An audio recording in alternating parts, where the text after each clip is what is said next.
everybody!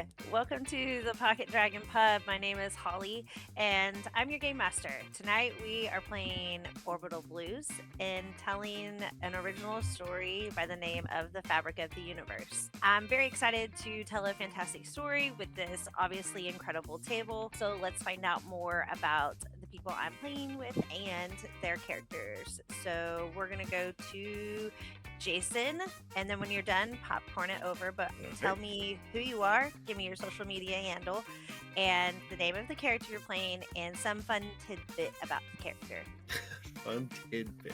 I'm Jason, also known as Graphical Ronin. You can find me most places on the internet under the name Graphical Ronin. I'm playing Deacon. Fun little tidbit about him, he has very complicated relationship with faith, specifically religions. I'm gonna popcorn over to Nate. Hello everyone, my name is Nate. I'm kind of on a social media break at the moment, so I'm not gonna give handles. I'm a vague entity out there in the void of the universe. And then in terms of who I'm playing, I will be playing Nova, or full name Nova Valentine. She, her. Fun fact about her, you're a giant woman of a rock and roll queen. I'm gonna popcorn over to Mary. Hi everybody, I'm Mary. My pronouns are she, her. Today I'm going to be playing Lizzie, our doctor, whose pronouns are also she, her. And I guess a little fun fact about her, she only started practicing being a doctor 3 years ago. I'm going to popcorn it over to Bishy Bunny. Hello, I am Bishy Bunny, they, them. I will be and Bishy Bunny on all social media, specifically Twitter and Twitch and so on. I will be playing Rose or Thorn, depending on the situation. Fun little tidbit about her is she has a little pocketbook that is filled with wonderful little mementos, things that she's picked up, kind of like a junk drawer.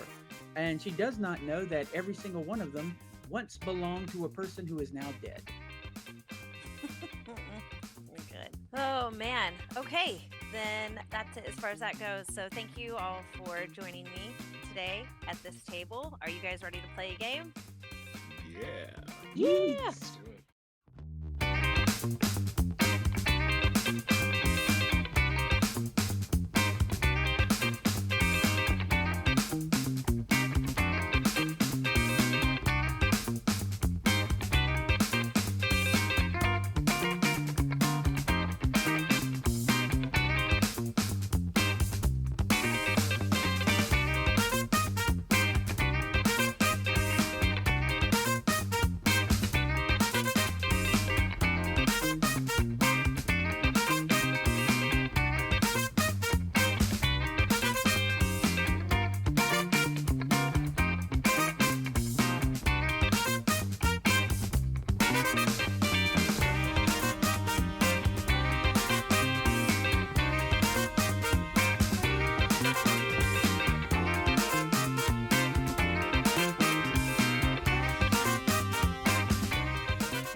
Storytellers, fams, friends, and family, you have found yourself still in this Hyperion 9 system from the previous group activity that landed you here. You guys are back on Helia 1. Some time has passed since you essentially blew up essentially a lover's quarrel, but it ended all well and good. And in case you don't remember, Helia 1 is basically a living sun planet. It is the Las Vegas of this particular system. There are no oceans to be found, even though it is part of the 5 Oceanid planets. It is a desert, it is dry, and it is constantly bright, like daytime all the time. And it's basically your slot machine of the system. You bring your money and it takes it, or your credits, or whatever. You guys have been on World just a couple of days. Who is together? So that would just be Deacon and Lizzie, correct? Because Rose would also be new, and so would Nova. Nova. That's it. Is that correct? Or Bunny, are you with them? No, it works better if I'm sort of like a newcomer. Okay, great. So that leaves Lizzie and Deacon. Some of your crew has changed out, some of your crew retired, and some of your crew got caught. So, so it's just you two currently at this very moment. What are you guys? Are you guys together, or are you guys doing your own thing? Because you're together all the time in space. I'm not 100% sure. I think if we've been here a while, Deacon might be short on funds, so maybe leaving the ship is not a great idea. It depends on what Lizzie's doing. Well, Like, Lizzie's not big on gambling. That's not really her thing. Yeah. But she's probably like enjoying the amenities and yes, out and about.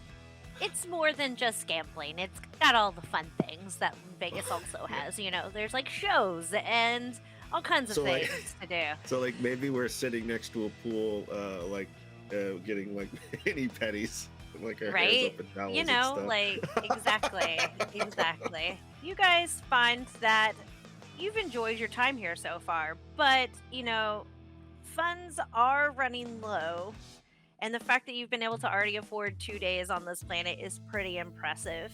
And you guys know that eventually time's coming. It's time to probably take another bounty or find some cargo to transport. Nate, what is Nova doing? I can't get Manny Petty out of my head. I know, right? I literally wrote this down. I wrote it down as a note, so you guys know that. I wrote that as a note. You know what? I think this might be entertaining, and GM obviously say otherwise if I'm stepping over it. What if they're in the same space, but they're just lounging around, shades on? And by shades, I mean like your most typical 50s style cat eye shades possible. They have like a red bandana in their head. They're just chilling back on like maybe like a beach chair, just trying to soak the sun in, even though they probably shouldn't be soaking that much sun in. And next to them is just their bag and like their guitar. They're just trying to relax, but also find the next thing to do. Absolutely. Bunny, what's Rose doing? I actually see this happening relatively soon after she got kicked out of the Purple Paradiso, because I can definitely see that being something that would be here on this planet. You know, that kind of entertainment area. So at the moment, she is lost, slinking around trying to find what it is she can do, how she can do it. Like she hasn't been this lost in a long time. She's always had somebody with her, some caretaker. And also, she's probably being shadowed by a couple of individuals that she notices, but they haven't like approached her yet. She's not sure why they haven't approached her yet. She's probably wandering around. She probably saw this hotel as like a place to slip into, to maybe lose the tail. Excellent. Okay, Deacon and Lizzie, your Manny and Petties have essentially resolved, and it was awesome. Just want you to know, it was great. Before we go on, I want you to both, in great detail, describe what your character looks like now that these Manny Petties are done. You want to go first, Mary? Sure. Aw. You don't have So to. I think we see Lizzie. She's got a very different than her normal garb. She has a floppy sun hat on, some sunglasses, very much your femme fatale type sunglasses. She is plus size with a curvy frame, and actually is above 5 feet tall. Something that is not normal for me, but she is about 5'7", long blonde hair that is kind of like perfectly styled into nice wave. She's wearing basically the 1950s Barbie swimsuit, if you know, you know, and has a nice set of red nails, and it's just very much relaxing. I would say, since Deacon has known her, like this, she seems, from what she normally puts on, she seems quite comfortable in this kind of an environment, where maybe of what she normally fronts, this would not necessarily be her kind of place. So a little bit of her true self slipping as we've been able to enjoy the planet and the amenities. Deacon is about 6 foot tall. He is not scrawny, but he's muscular in a functional way, so a little bit more on the wiry side. He has pale blue eyes and like shaggy crop of hair that normally he would have under a hat of some kind, but he's indoors and he's not an animal, so doesn't have the hat on at this particular moment. He moves slowly, but not aimlessly. It's like each movement is exactly enough movement, and not an ounce more and not an ounce less. Nate, please, in great detail, describe Nova. For once, I also did something like along the lines of Mary, which is I usually play short characters. I decided, you know what, screw it. They are tall. Nova is 6'2", so giant woman. Jet black hair done up in a pompadour with a bandana wrapped around it. Emerald green eyes. Curvy frame, because Kirby's wonderful. In terms of a shirt, think like a black and white pinstripe shirt with a leather jacket over top. Pair of like denim jeans that have been cropped up a little bit towards the ankle almost, and they have on these like sort of almost heeled platform shoe that is even making their height now 6'4", because why not? Go big or go home.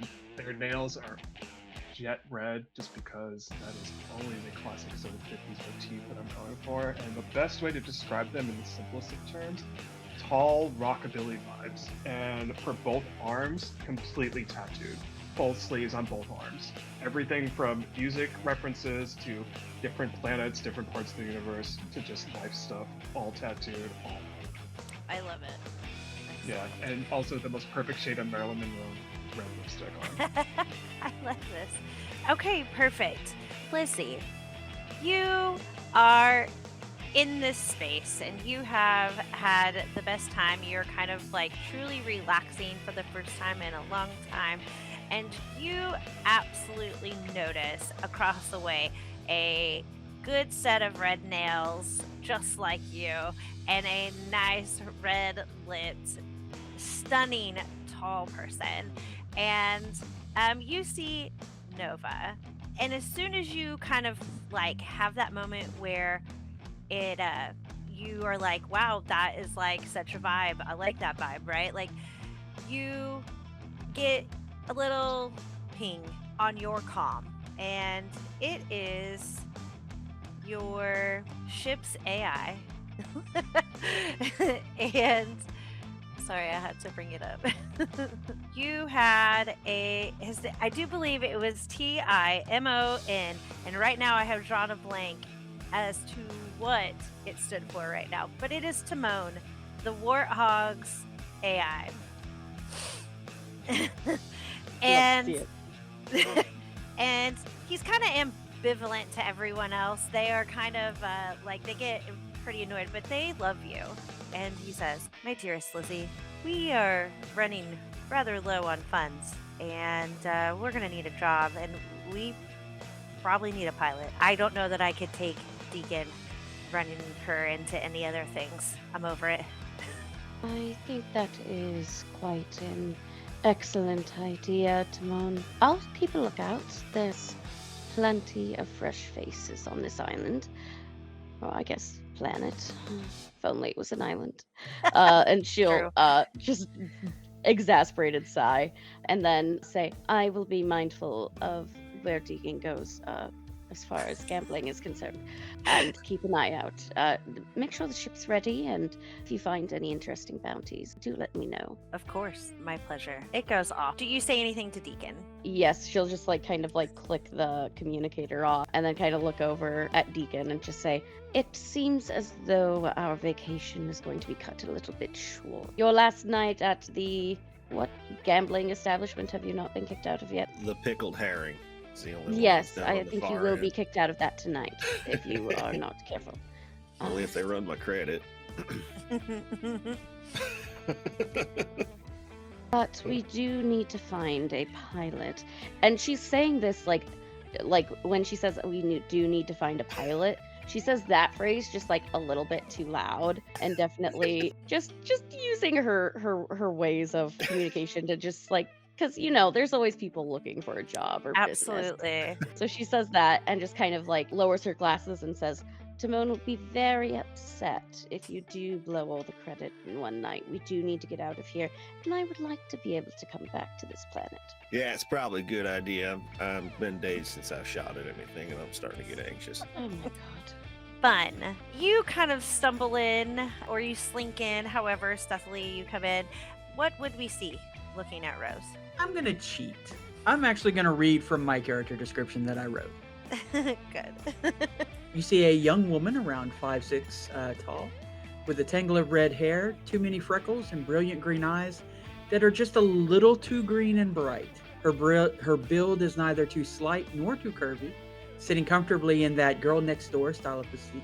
She wears an old-fashioned dress, black with woven floral images throughout. It appears to have been repaired multiple times. On her throat is a porcelain cameo sitting on a choker that looks a bit out of place, showing a bestial woman wreathed in thorns. Her expression is shy and soft. She, accidentally, anytime she comes near somebody, she immediately blushes and flusters and apologizes profusely. And she is clutching to her a, quite frankly, heartbreakingly small bag, which has the entirety of her belongings. Bun, what is it that Rose does?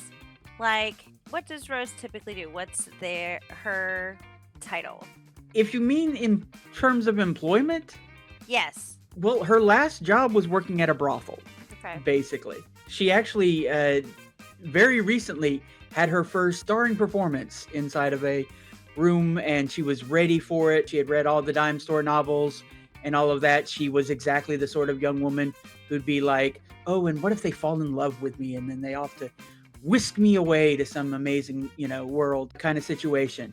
And she was there, the door opened, and a very handsome silver fox walked in, a little too old for her, but that's okay. And then she blacked out.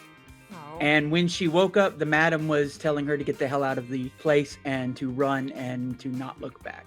Simultaneously, Rose and Nova, on your comms, you do not know each other. This is true. You do not know that this is happening at the same time, but it does. You get a ping on your comm as well. And you hear essentially a feminine voice on the other end.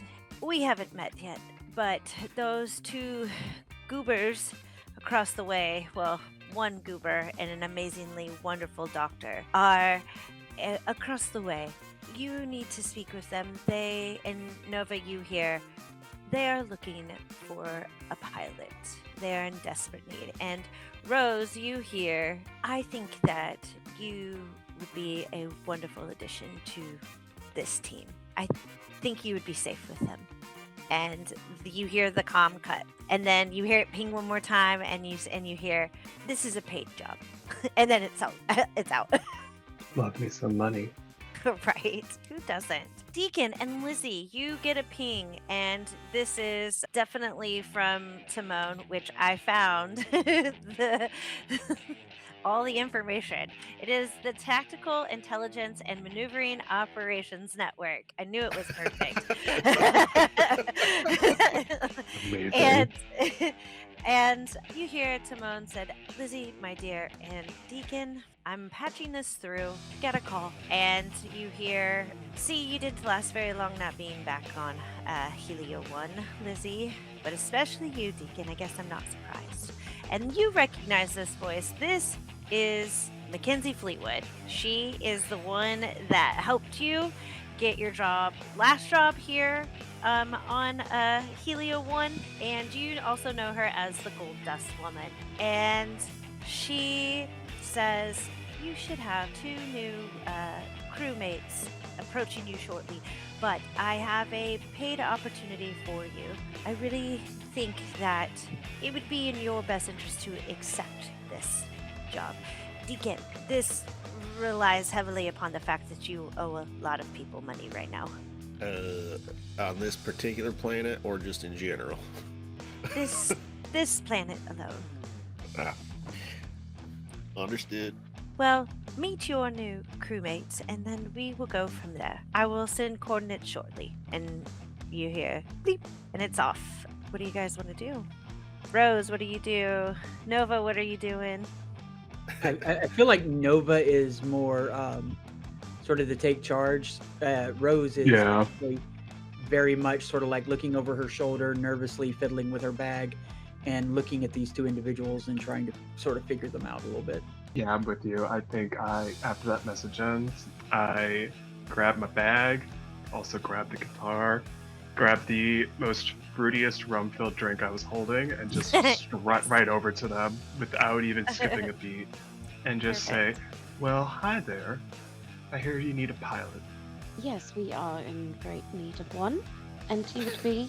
You can call me Nova." It's a pleasure to meet you, Nova. My name's Lizzie, and I will let Deacon introduce himself. Deacon, pleasure. Can I have a seat? It's easier to talk when we're all the same level, if you get what I mean. Yeah. No massive height disparities in this crew.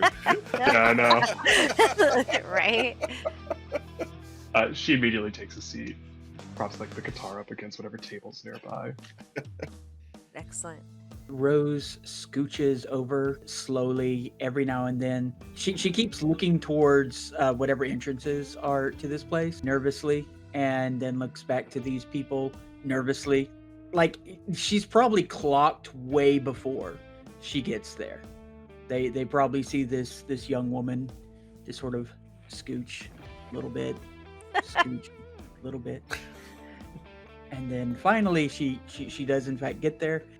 I was informed that I could be useful, and that it was a paid position. I'm not sure what it is that you need. I have been trained in various erotic arts. If that is something that you would like to take advantage of, I am very new at it, but I do know He that chokes on his whiskey sour a little bit. Nova drops the shades just to look closer, but like not in a bad way, just more like intriguing way. Was not expecting that. That is unexpected. I don't know if that is necessarily what we would require, but an extra person on hand definitely would not be a problem. Lizzie. her when you said like would not necessarily be required, her face just went down like immediately, like she had been slapped. And then you go, but an extra person, and she just immediately like rushes over towards you and it's like, thank you so much. I'm so glad to meet another nice person. We have some nice people on our ship. Most of us are assholes if you get to know us too much. But Wait, please. I mean, who doesn't get ornery on a long base fight, honestly? Yeah, well, Deacon, maybe if you would cut off, and she's just going to like look at the empty whiskey glass and like move the bottle just a little bit further away.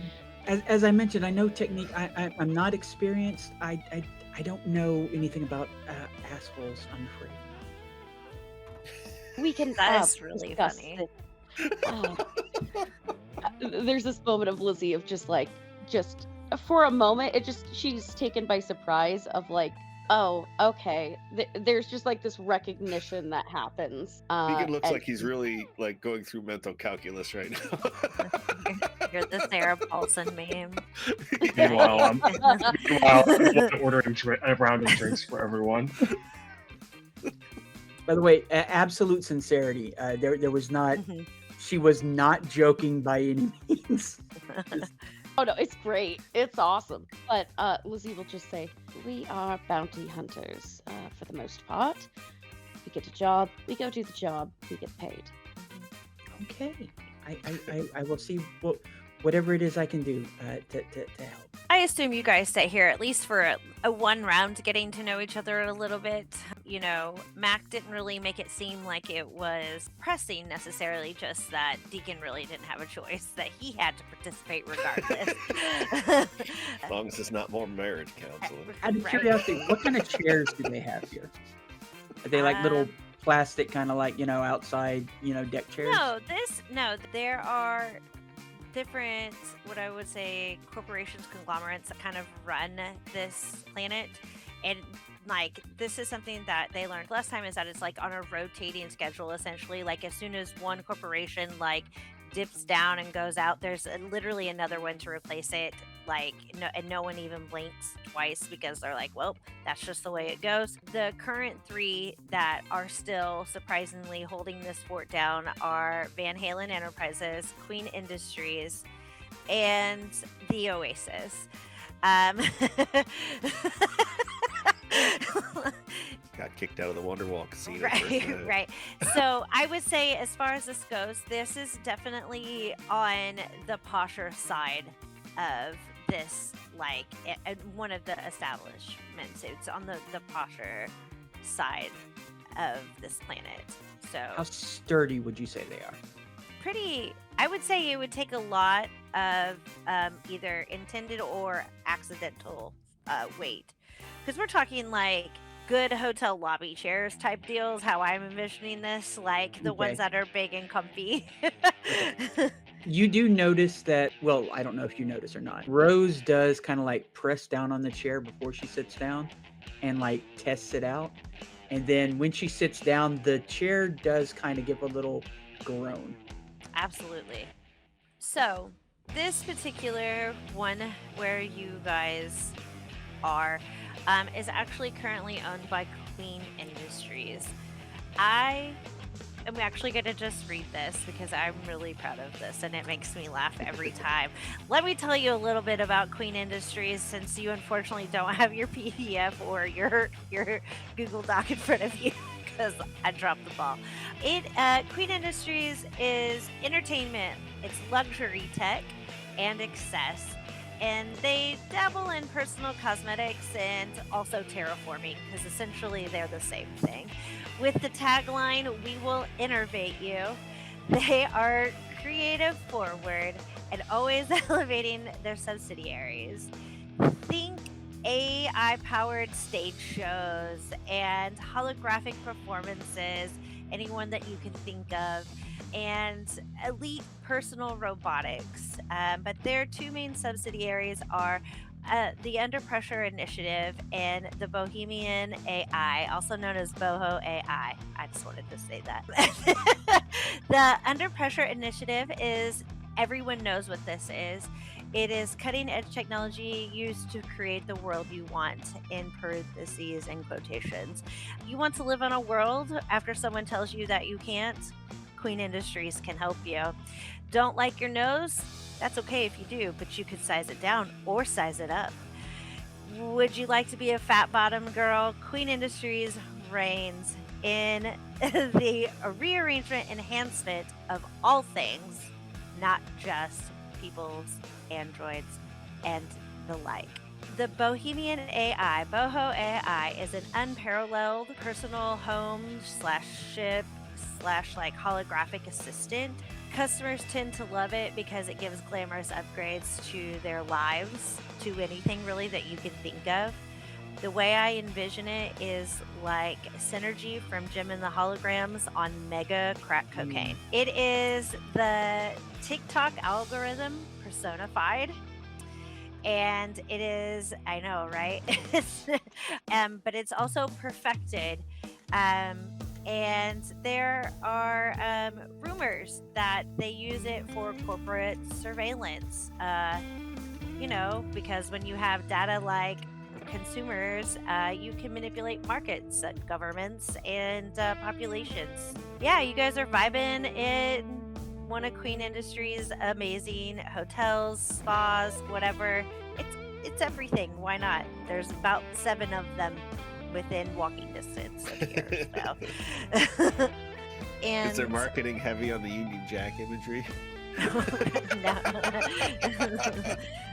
No. I mean, yes, but with this, I mean, it's something that like, this is not like what Queen Industries offers is not something that is unheard of. Like, everyone is very aware of what they provide because people love it. And, people love this idea of living in a digital age that also, the whole idea of Orbital Blues, right, is that space was colonized, but it wasn't it wasn't done well. Like, everything is like terrible.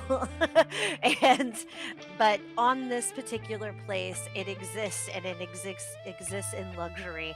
And the idea of having like this AI that you purchased on Helio 1, and taking that with you and taking that luxury into space with you, it appeals to a lot of people. Like the way that this is. But yes, you guys are all sitting here, and you've been sitting here a while now at this point. Everyone gets coordinates sent to them, and these coordinates easily if you're familiar at all with Hyperion 9 system, and if you're not, that's okay, you're about to be. This is coordinates to, let me find it, I'm so sorry. Okay, so this is to Calypso 4. And it's the smallest, often overlooked planet of the Hyperion 9 system. It's typically overlooked. However, everyone knows of it. Everyone has heard of this place, and essentially it's the perfect mix of land and sea. Theoretically, a place like this should not exist. However, it has only one port, it has no space stations, yet it has one of the most thriving cities, and the people on that planet are typically known to choose a simpler life, but cities still very much exist, but they are known as living cities. It is the greener, wiser, softer version of what the world, what we would hope the world would be like now. Like, it is, harmony exists on this world, and it is, in particular, it has 2 moons, and it says most planets have multi-management, but most of them have one that kind of sits on top, like corporation wise, because everybody needs, a home base. But this one in particular is not managed by anyone, or at least that you're aware of. And then as you get these coordinates to Calypso, you then get what would be, our version of a text message. And it just says, I would stock up on supplies. I would make sure that everyone has a way to defend themselves. You are going to retrieve a person for me. I know last time it was equipment and program, but this time it's a person. I hope that's okay with y'all. That's just my jam. Lizzie and Deacon, I see you have met Rose and Nova. Please take care of them. I sent them to you on purpose. And you hear the click of the end of the line, or like the end of the voice, whatever would be a voicemail or a voice text. I don't do those. You get essentially another set of coordinates, and this coordinates is to the port of that planet. Leaving is up to you guys. Are you guys ready to go now? Is there anything in particular you would like to look for before leaving? We should probably buy some ammo. Actually, what I was thinking. Excellent. Yeah, that's a good idea. Yeah, need some Rose whiskey. pockets the coaster that Love. says "Be the Prince of the Universe with Queen." Yes. It's perfect. Puts it in her little bag. It's lovely. All right. Yeah, absolutely. Without issue. And honestly, like, no one even bats an eye. I don't see my shadow anymore, do I? Mm-mm. No, you successfully kind of like tripped that tail up as you slid into here. It's busy in here, somehow very busy, but also very relaxing. It's a wild time. Nova, is there anything you need or want? See that empty whiskey bottle that Lizzie moved? I'm like, whiskey? Check. Ammo? Definitely check. Make sure guitar strings? Check. No, I'm good. Okay. I'll get that stuff on the way to the port. You guys, Rose and Nova, are led back to the Warthog by Deacon and Lizzie.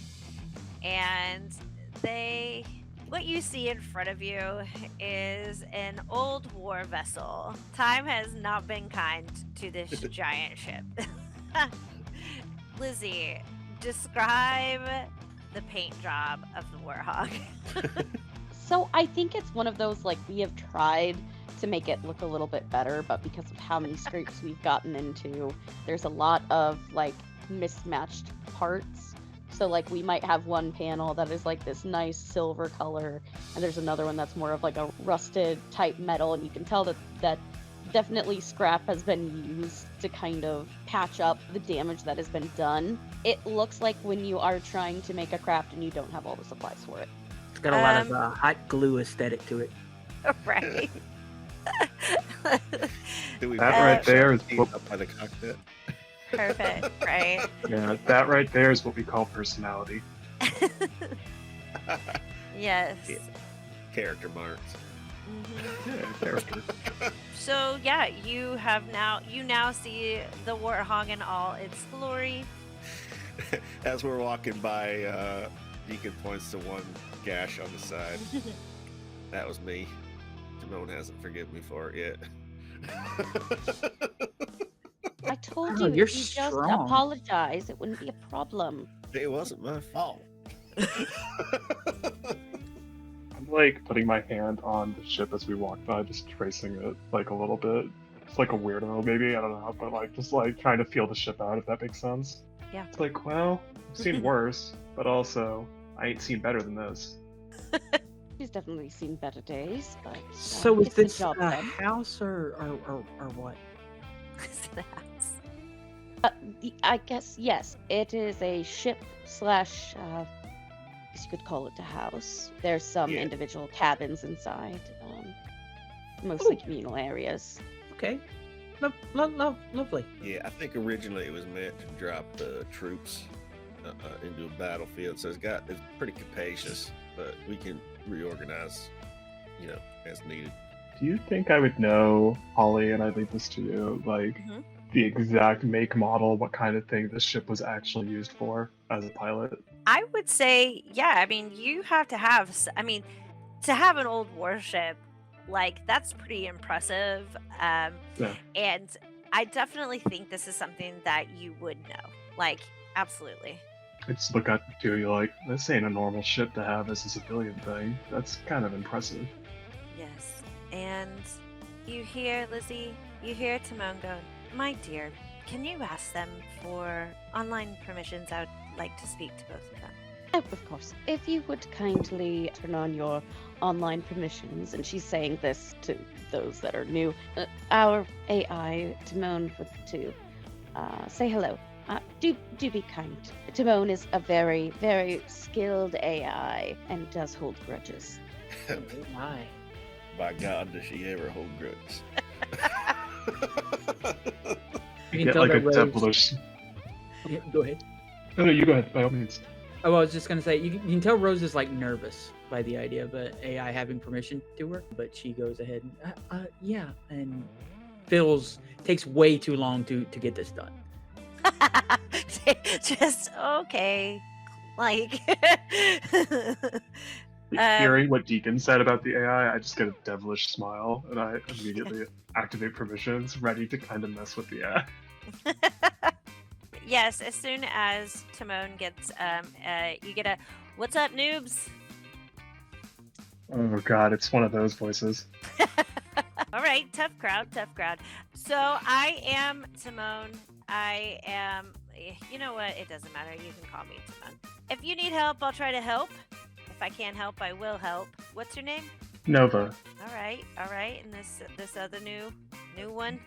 She says it like are we talking out loud or are we talking in internal? You are saying it. If you want to talk out loud, totally fine. But right now, everyone is hearing this conversation.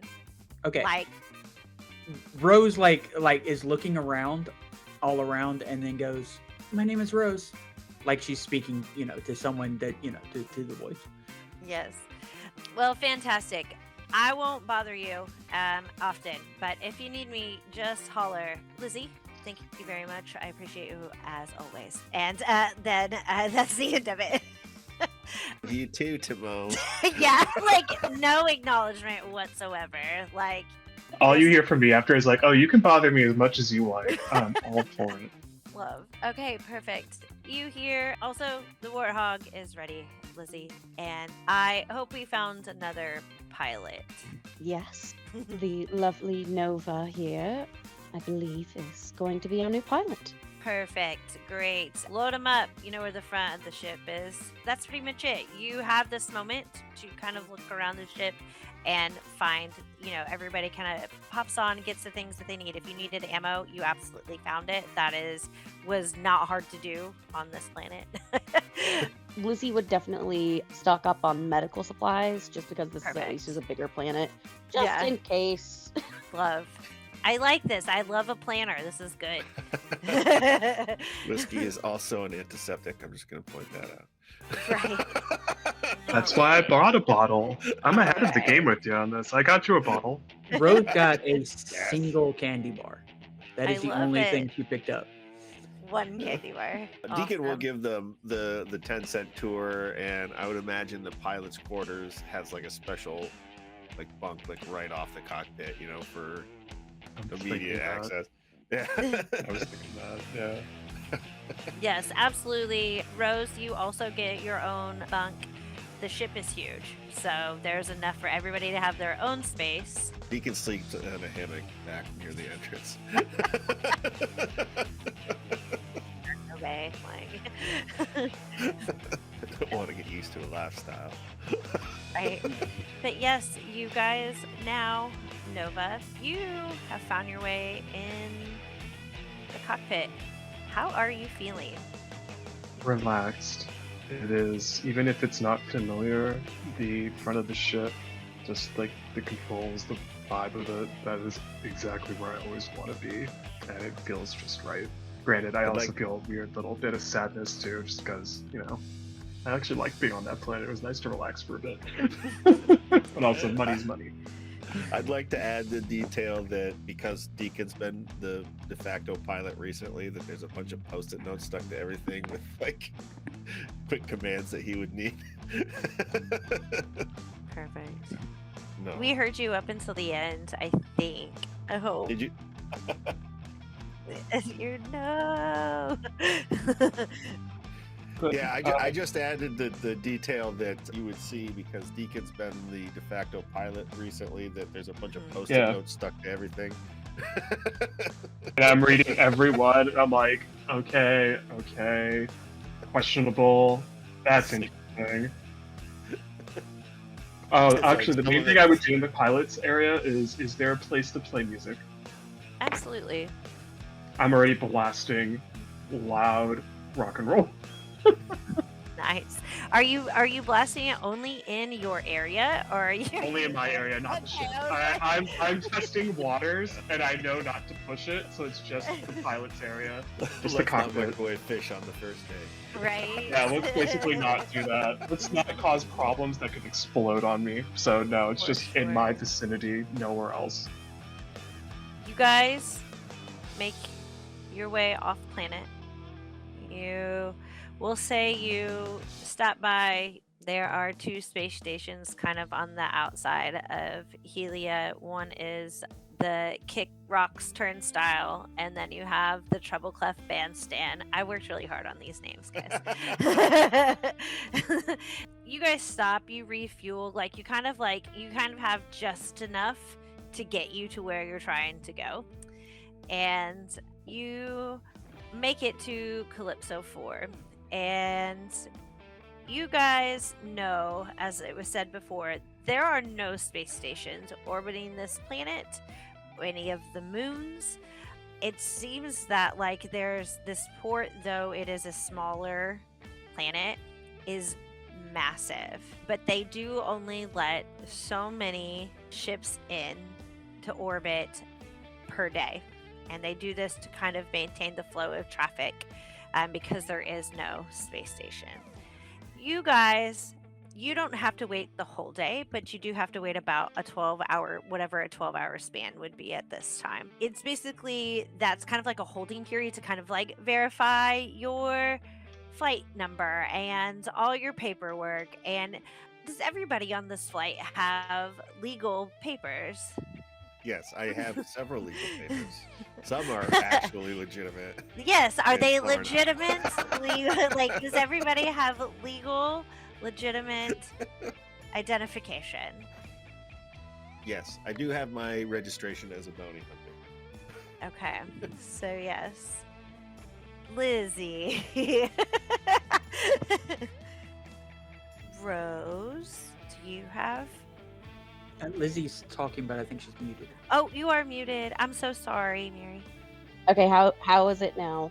Yep. There you go. Good. There you go. You're Like, for good. some reason, it clicked on 2 different microphones, and then it didn't want to use any of them. Lizzie has false identification, so it's there. It's not necessarily... Legitimate, but it's an It'll work. identification. It'll work. Okay. It'll work with Uh, the right kind of lipstick and outfit. It'll Yes. fool most bouncers. Rose, do you have any form of legitimate ID? Legitimate? No. She does have some ID though. Okay. Some And she, ID? like, Yeah, she reaches in when whatever it is makes the request and pulls out a certain person who is no longer with us. Says ID. Okay. Nova, do you have legitimate paperwork I have legitimate paperwork. The ID is just because it's a fake name. It's okay. So the ID is not legal. Okay. I would say that's a 50-50. It's a catch-22. Okay. Follow You would me. know the stage name. You would know the stage. I would say if it popped up, you would know the stage name, and I'll leave it at that. Perfect. Okay. But also, you can dictate that however you want. Okay, perfect. You actually, when this information and all these things are transferred across these waves, and surprisingly, it comes back really quickly. Most people do end up having to wait like a full, like what would be our version of a 24-hour cycle, whatever their version of a day is. That's most people have to. You guys, like I said, only 12 hours, and everybody is cleared without any issue whatsoever. That was unusually expeditious. I think that Lizzie has changed into like her normal garb, which is Yeah. a little black dress and trench. And then she's Yes. like, damn it, I didn't even have to wear a dress. And she just like, go back and put on pants, like a pantsuit. Pants. Like a Fine, I'll wear this gorgeous pantsuit if you'll make me. Yeah, I love it. Okay.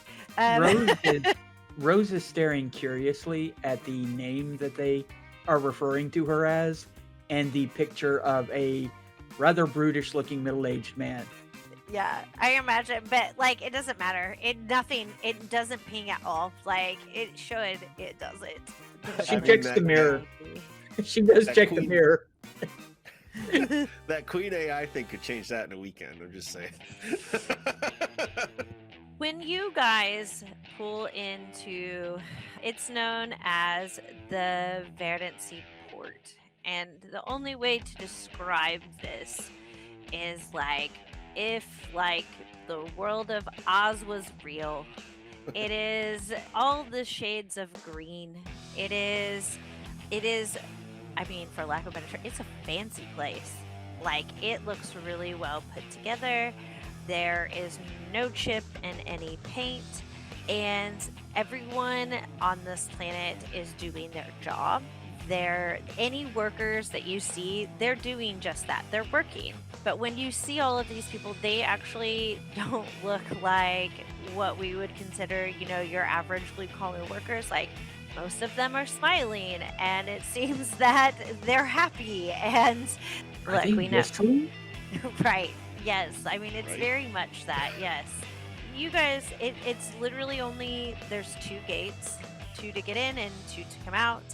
And there are, essentially lines of people going into the entrance gates, and basically the out gate is just open. It's just to mark that you just walk through it. There's nobody there stopping you, but it's to essentially, how like when you go to amusement parks and they make you go through the circle, like the thing that pushes anyways, so they can count like how many people are like coming through there. This is essentially very much that. They are just counting the amount of people that come in for the day, and then they do the same at the end of the day when people leave, should they choose to leave. I mean, when you look at this place, it is one of what it is the example of the living city in which I was talking. We're talking like buildings, but like think about all the like green initiatives that you could come up with, right? Like where if you like the whole idea that you can cover a building in moss, that it helps, not only absorb like excess moisture, it helps so deeply the environment, with enrichment and O2, things like that. This is what you're seeing. I mean, it's like, how I explain, like you've seen like tulip fields, how they do like colors.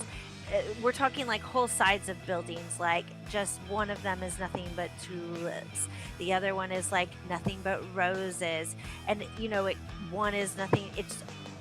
It's all living. Like everything here is a plant. Everything serves a purpose, and you guys push through and you get counted and you're in, and now you're on Calypso 4, and that is where we're going to take our break. And so yes, everybody will be back in 10. Refill your drink, grab a snack, and we will find out when we return.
Welcome back.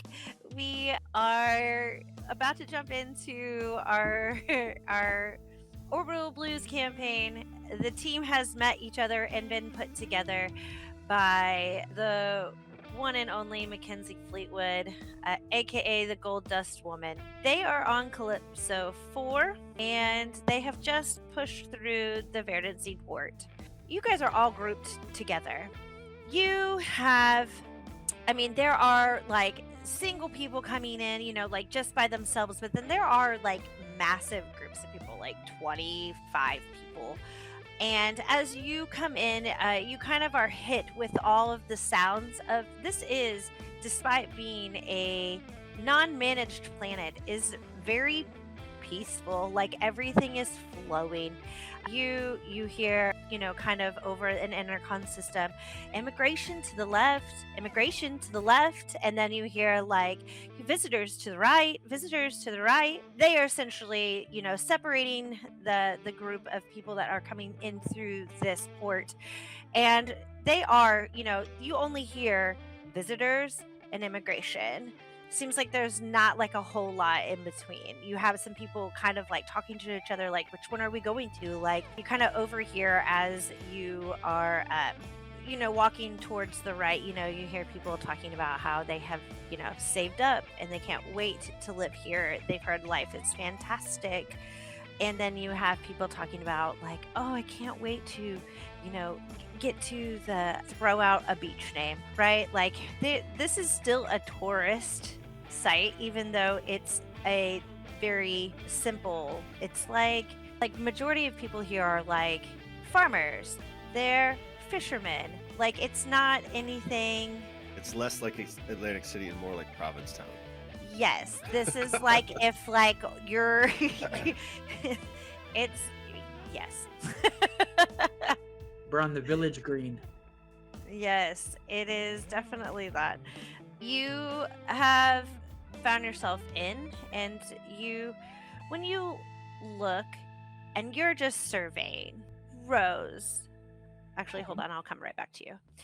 What you guys all see are, you know, you do see like essentially like greeters, like what you would find at the Walmart back in the day, like waving at you, giving you stickers that's like, I visited Calypso 4, you know, like, and all I got was a sticker. Just things like that, you know, like where you notice that like groups are kind of like forming and it's like representative needed. And essentially what's happening is each group or person, and like they'll usually group like a handful of like, say there were like 4 or 5 people who just came for the day by themselves. They would group them with like another person who's also by themselves, so that they're not putting, you know, a big group with like one person, not to make it, you know, everybody in there is doing the same thing. You guys are up next in this like line of people kind of getting these representatives, and as you do this, you are assigned your representative. What you see before you is a average sized, I mean, it feels as if it is an android. It's not like things are so like android behavior and things like that. Like everything is so advanced now that like they're finding it even, you know, like it's difficult to differentiate, you know, that is not what that's going to be called, Holly. I totally blanked. Anyways, you are greeted by this obvious android, and it's like 43110, and they say, you can call me hello. Hi, hello. Hello. Hi. Are you here? And they're kind of processing. This type of model is very old. Like what you're dealing with is like the first foray into like building AI and Android together. And I'm gonna mess with this so bad. It's like, so wait, when you say here, do you mean like here or like here? here in the port on this planet, technology, you kind of starting to realize is either light years behind or non-existent. Rose actually slips behind Deacon and just kind of like peeks at this android, looking very nervous. Now, I'm a touch confused. Is your name Hello, or are you saying hello? Oh, that is fair. And it's like, hello is my name, and also hello. That means I is a relative. All right. Well, what do we do from here? Oh, welcome to Calypso 4. Has anyone been here before? Not on purpose. I think the answer is no. Oh, fantastic. First timers. Like, it's like when you are calling someone and they're like they make you use like the computer menu. Like, you have to either say it or like push a number. That's the voice that you're getting. Like, this is a pure program. Like running and hello says, I will take you to the, and it's kind of processing in here, the beginning of the tour. And you guys almost feel like it's like you have to do it. Now remember, none of you have been here before. None of you know the customs of but this almost feels like you don't really have a choice. You have to at least go to the first half of this tour. Deacon kind of turns around and keeps his voice pitched down for just his comrade saying, I want to say no, but I'm afraid I'm going to hurt its feelings. Meanwhile, you look at me and I'm looking at it like, oh, I love a tour. Yes, please, let's do this. Fantastic. Follow me. And for about 2 hours, you are essentially, I don't know if you've ever been, it's almost like the train, it takes you around and it's just one of those like, quick, here's our history of just this city, okay? This is just the Verdancy port. This isn't necessarily like the only city, but this particular moment is about the port, how it came to be, why is it green, like those types of things. Is it like the animation from Jurassic Park? Yes, but it keeps working. There's as archaic as a lot of this stuff is, it works just fine. I kind of like imagine it like the train from like Munchkin Land or something like that takes them out of that into Oz, and it's very similar to that. You get to see, I mean, you see pretty much anything of note. Like, you know where, the center, like town hall is, because this is very like, it's like small town USA. Like there it is. There's no giant buildings that are corporations. The giant buildings you see are likely like apartments or like, self-contained communities with like a grocery store inside. Like and by grocery, I mean like a market. Do you know what I mean? Like this is everything serves a purpose, and I cannot stress that enough. Everything here, it has a reason to exist here. It doesn't just simply exist for the sake of existing. And this place is super pleasant. It's making my skin crawl.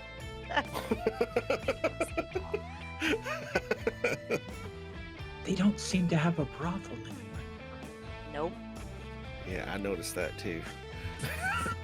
You guys do find that not only do you see the center of town where like town hall would be, yes, it's labeled courthouse, but it literally looks run down. Like it looks like nobody has stepped foot in there in ages.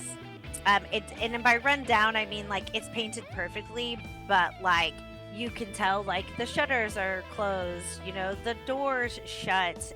There's nothing on like what would be like an announcement sign outside front, and I know you know what I'm talking about. There's nothing on that. Now, hello. Yes. When was this building built? Oh, perfect. That used to be our courthouse, but there's no real need for a legal system. Do tell. Right. Basically, the way that this is set up is that Hello goes on to tell you how Calypso is intergoverning. Like the everything is decided on as a group, or there's not necessarily like a head few. This is community based, and in this place, crime is statistically non existent. Hello says essentially crime doesn't really happen here on Calypso. 4. Hunger, extreme wealth disparity, and violent conflict have all but been eliminated. On paper, this sounds amazing. On paper, this is like fantastic. How'd you manage that? I'm intrigued. So, yes, really, they basically, Hello goes on to insist that it's not a government, but that it's a custodian of balance. They tend to prevent cycles of collapse seen in other worlds. They basically follow the algorithm perfectly. There's no deviation. Resources are distributed in equality, not comfort.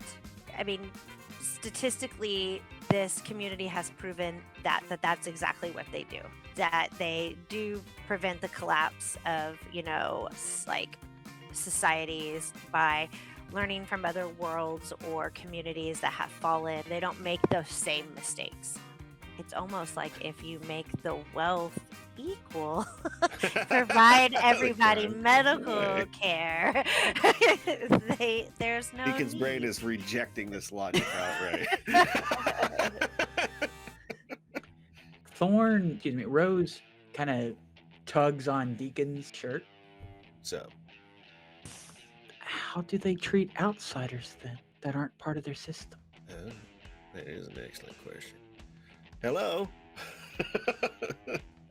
Does your system of, lack of a system of crime and punishment extend to visitors as well? And you kind of see this moment where they're like, certain provisions are made for guests and visitors. We know not everyone is from here. Now, pretend with me for a second that you're a member of the Chamber of Commerce of this here fine village. Yeah! Excellent. I kind of forgot where I was going with it. What would you say a visitor's top 3 do not do's are here? We don't want to come off as tourists. How do we not become tourists in this town? You get the very generic answers of like, don't kill. Like, we understand accidents happen, and it goes on, and like, it's just the way that it's framed is very tongue-in-cheek. Like, we understand things happen, that type of thing. And then the next one is, this one in particular is also very straightforward. It's do not steal, because steal implies that your needs aren't being met, and that doesn't happen here. All right. I mean, I'm pretty sure I can get one out of the 2. And then the next one that you get is, it's also very pious in nature. It's like, do not lie. Like, and it's like, why that one? Like, stealing makes sense, murdering, makes sense, but like, do not lie. Like, this is so weird. Like, do not lie. And they go on to explain why, like, in a world where it's built upon being reliant on each other, that lying is just as bad as stealing. That lying is just as bad as murdering someone. Deacon's gonna lean over and whisper in Lizzie's ear. Look, I know a cult when I smell one. These are quite, and she says, whispering, these are quite strange rules. And she'll pipe up louder for the Hello to hear.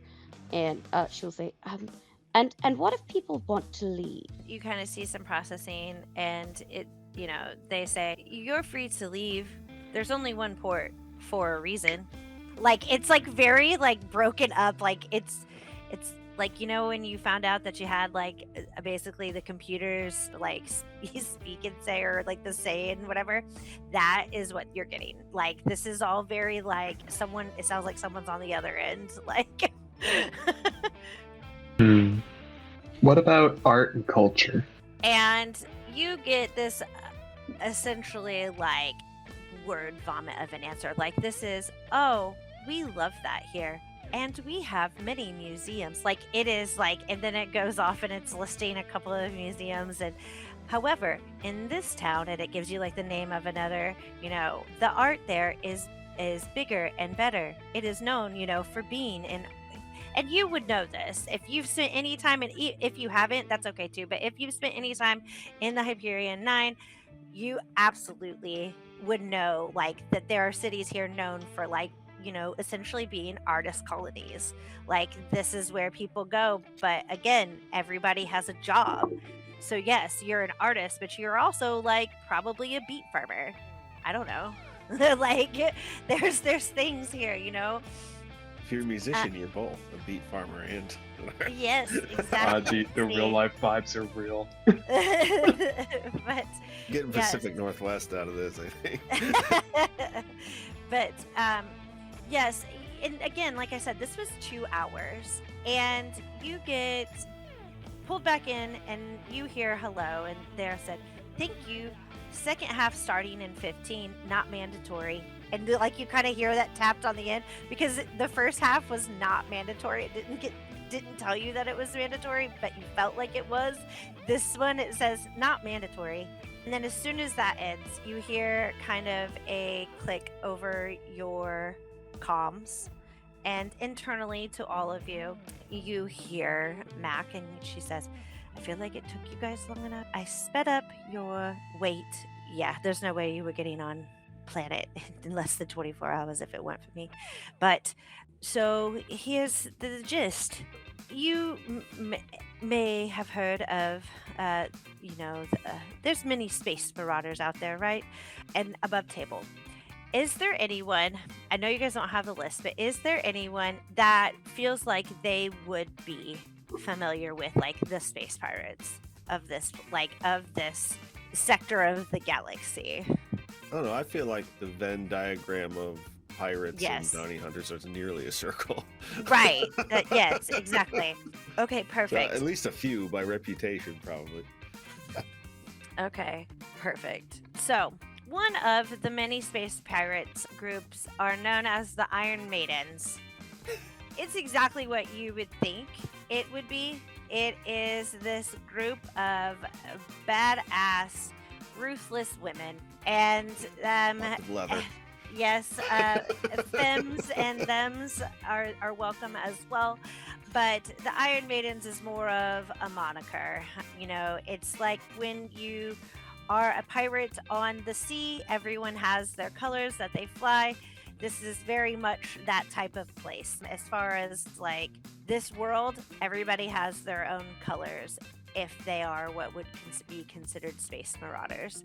If you're not, then that's fine too. But it is renowned that the Iron Maidens are a group of badass pirates, and their ship is known as Rime of the Ancient Mariner, and they have, like all groups, have an infamous captain, and that would be Icarus. And Icarus is, and so now you know, but you hear Max say, "Well, Icarus has been taken, well, procured," and she kind of goes through like a bunch of like different verbs and ways to say that, well, really, Icarus got caught, and we need her back. Now, we have, like, any clues to start with? Yes, of course. And she gives you essentially what would be considered the local bar. She kind of gives you like this name. It is Aspirations, juice. right. Like, it's something ridiculous for sure. She says, "Tell the bartender that Goldie sent you, and that that will be enough. They'll tell you what to do next and where to go. I'm sorry I have to be so vague is the word I believe that I would use for this. I'm sorry. I'll be in touch shortly. And essentially you find out, like, where are you guys trying to go? This, what did you call it? Aspirations Juice Bar? Aspirations Juice Bar. That is not that far from where you guys are. I am going to ask, would anyone like to make would it be, blue? No. Also, just a reminder, if you guys find that you are working towards your blues or have used your blues, say something, okay? Yes, okay, so what I'm gonna, is anybody want to roll savvy? Because what you're going to do is you're going to essentially scope out this room. Okay. Yeah, I mean, I will. I've 2 with savvy, so that would just refresh my memory. I rolled 2d6 and add the 2 to it. Yes. Okay. Good luck. Well, that's not bad. 8 plus 2 is 10. Oh, great. That is a success. Sorry, I had to turn that off. All successes are 8s. What? I was just saying that the target number is almost always 8. Mm-hmm.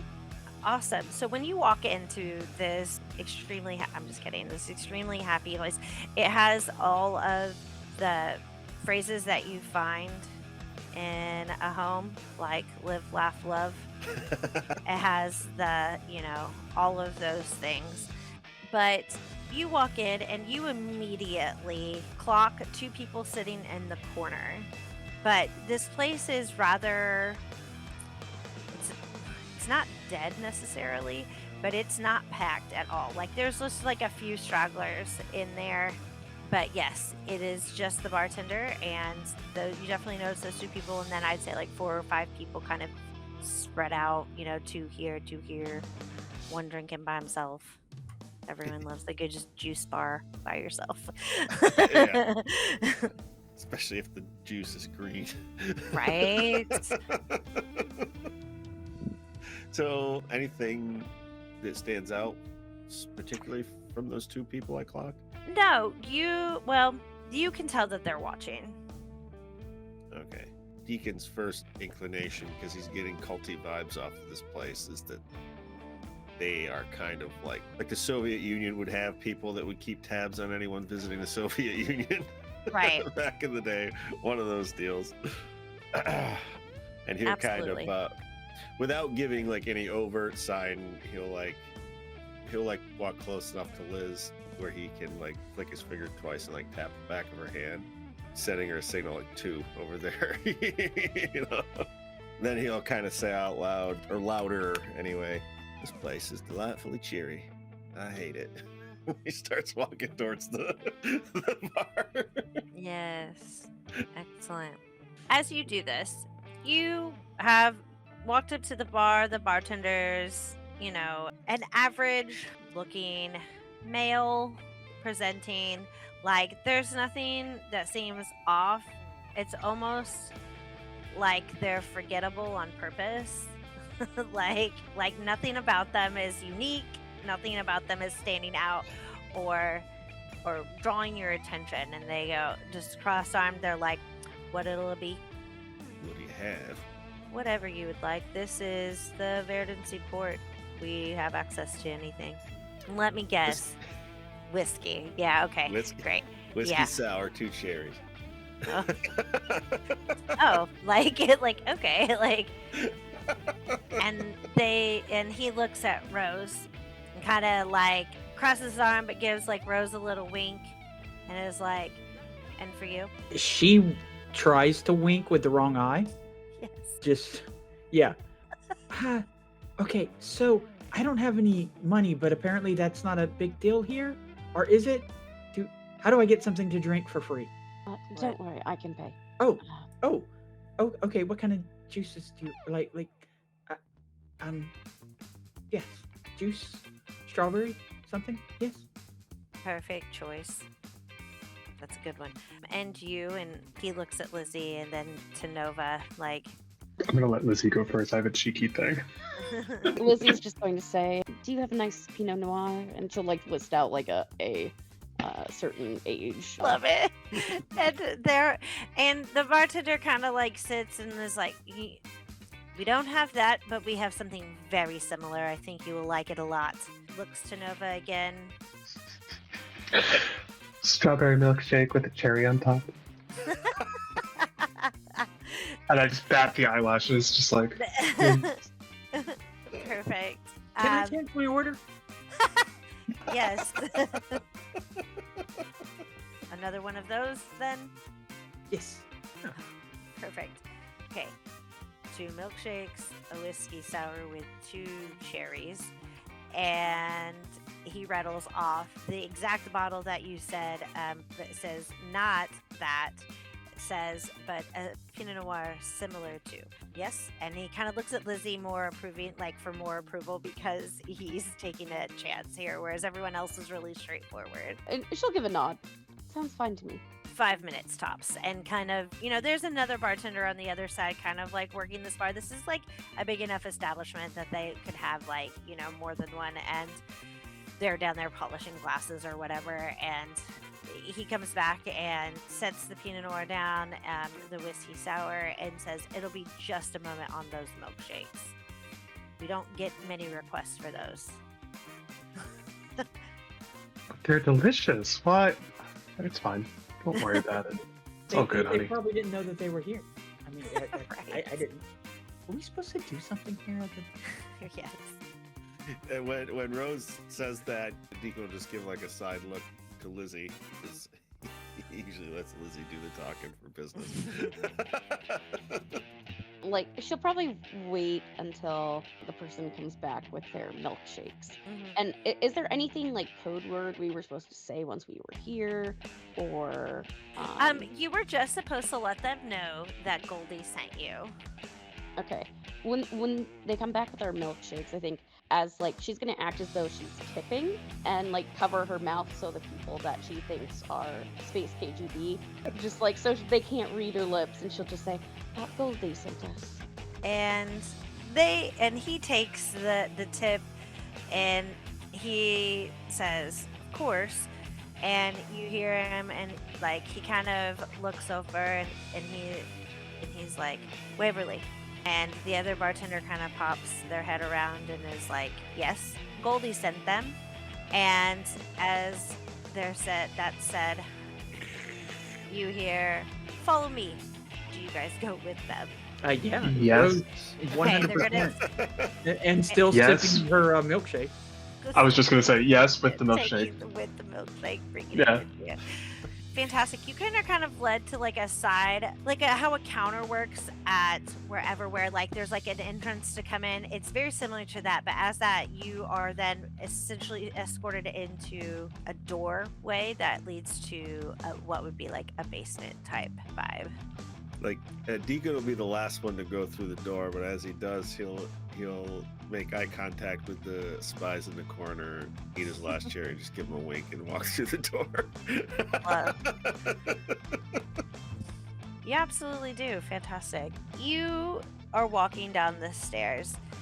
Honestly, it's pretty unseemingly. Like, there's nothing about it that really stands out. It's just like, as you come down the stairs, it's actually very well lit for what you would expect it to be. You would expect it to be like, dark or damp, but it's not any of those things. It's very well lit up.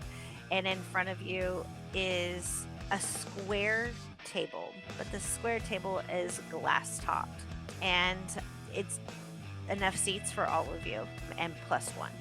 So, and you hear Waverly say to you guys can just sit here, it'll be fine, just like 5 minutes or so. And you hear Waverly say, Creed will be with you guys shortly. As you guys sit down there, again, this room is really well lit. It's very clean, but all that's in here is this table, and it's and like the entrance to the stairway. Like, have you ever seen like those things on like movies and stuff, like where it's like an eye illusion, where it's like if you turn and face it this way, you can't see anything, but if you like come at it at an angle, you then see like the very like labyrinthy type vibes here. As you're looking around, it's pretty average. Like, again, there's nothing that's standing out. Everything about this place, besides like the vibrancy and colors and like the way that the living cities work, is very average. Nothing is like, oh, that's amazing. Can I ask a question real quick? Of course. Given their level of technology and their sort of reliance on natural things, is this a wooden chair? No, that's what, yes, that's what I'm getting at, is that this Oh. table is the one thing that like sticks out because Oh. it's got a glass top, it's metal legs. Like, this doesn't feel very, but no, you Hippie are sitting in, commune. right? Like, this isn't like nature and natural. Like, this feels very cold and clinical almost. Either of you guys say anything to each other while you're waiting here? As Rose finishes up her milkshake and looks around, she's like, "It kind of reminds me of home." Well, where is home, if you don't mind my asking? Nowhere now, I guess. She kind of like stares into the bottom of her empty milkshake. All right. Poor Rose. Deacon lights up a cigarette. Fair enough. Mhm. What about you, Miss Valentine? Well, before I say anything, mind if I take one, cowboy? Pointing at your cigarette. Yes. He hands one over, lights it. From all over. I used to tour the galaxy, as it were. As a pilot. Yourself. When you say that, she pauses for a good long second before saying, "You can say that." I could say lots of things. I myself am from a pissant little colony you ain't probably heard of. Fair enough. Been in the stars most of my life, though. Lizzie I don't look at talk Lizzie much expectantly. about. Lizzie don't talk much about what Lizzie did before. Fair enough. Lizzie will just say, I traveled with my man for a while. She was a doctor. Eventually, I had to be responsible and find some sort of profession. Relatable.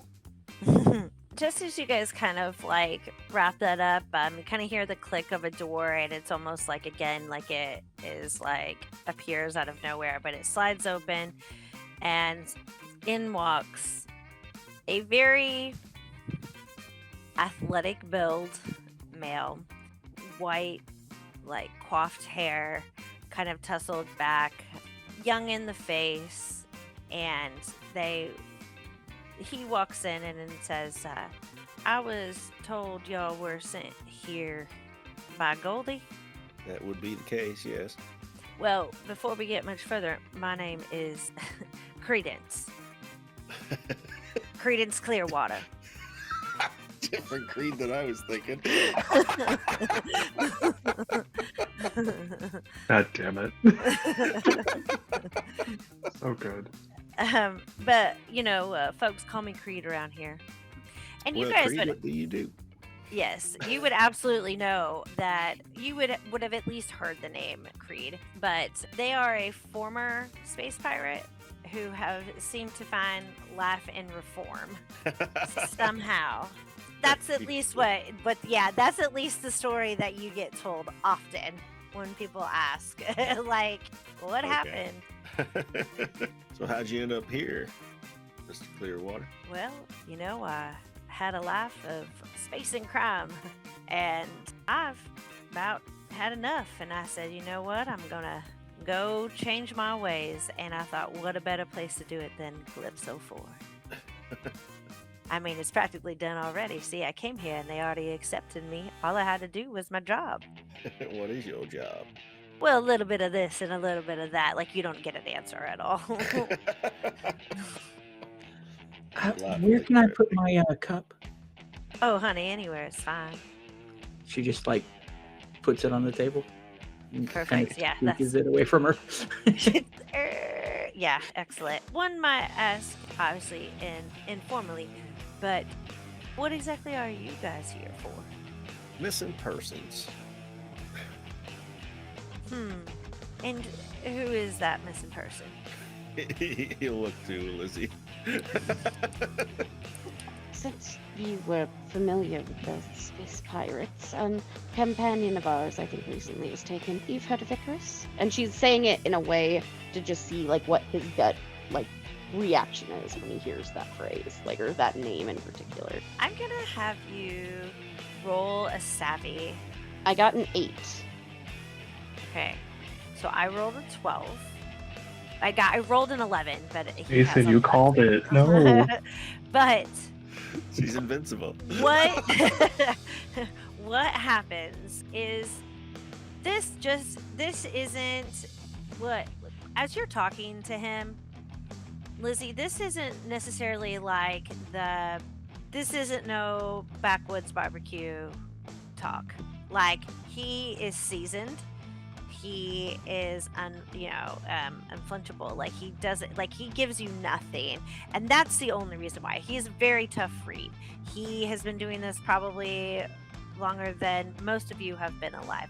He looks young, but he is white hair, salt and pepper. Like, if he ever has like a 5 o'clock shadow, which he would never, it's salt and pepper. He's had some work done. Right. Well, Icarus, I have heard of her, but I wouldn't know anything about that. Well, Goldie But- seemed to think you would. I would say, yeah, what brought you here then? Why would Goldie say that? Seems as though Icarus has gotten herself into quite a bit of trouble. And what is this trouble? I mean, obviously missing, that's never good, but Well, you know how stringent some of the rules here are. it is a tough one to live by when you live your life lawless. It's true. I believe the word we settled on was apprehended.